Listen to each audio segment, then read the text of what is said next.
Morning. Welcome to Barnaby's. I've been saying that for the last 35 years. Hi, I'm Pat. Pat Barnaby. I own this place.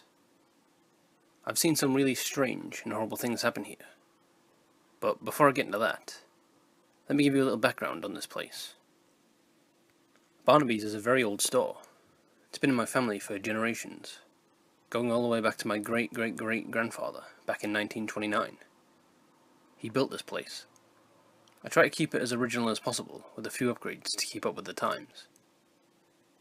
Anyway, I've been told by various family members that he won this piece of land in a poker game.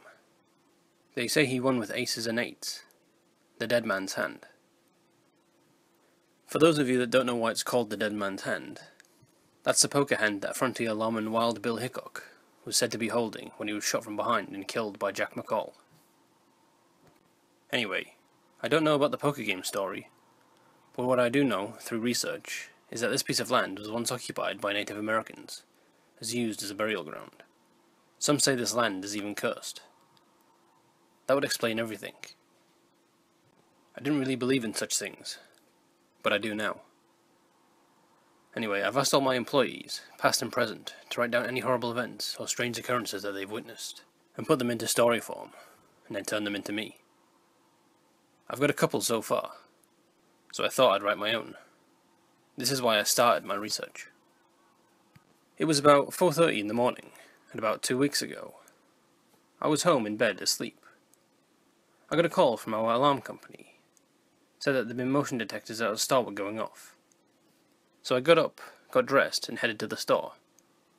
And as soon as I pulled in, something felt off. I blew it off, and I parked the car. I got out immediately, and I heard the sound of Indian war cries off in the distance. It's got to be the wind or something, or so I thought. I started walking towards the store. The cries got louder and closer. I started hearing the sounds of galloping horses, along with the war cries. I started freaking out. I ran the rest of the way to the store, keys in my hand.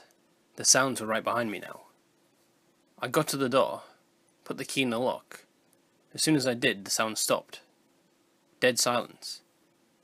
Just then, 2 police cars pulled up. The alarm company apparently called them as well. They went in the store and did a walkthrough to make sure no one was in there. I went in, turned off the alarm, then waited outside for them to finish.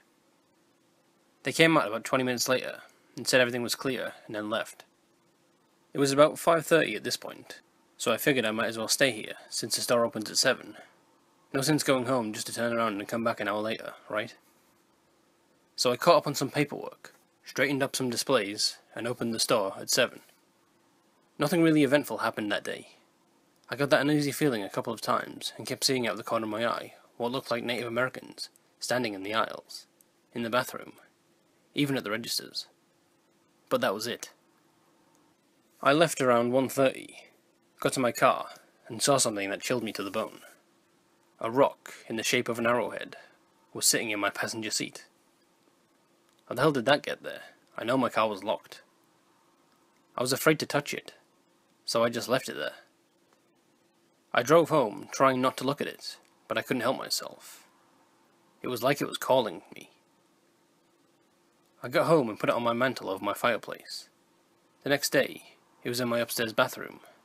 The day after, my dining room. It showed up in different rooms in the house every day since. I'm afraid to get rid of it, because I don't know what will happen. Last night, I dreamt that there was a Native American standing at the foot of my bed. And today, I woke up with that arrowhead sitting on my chest.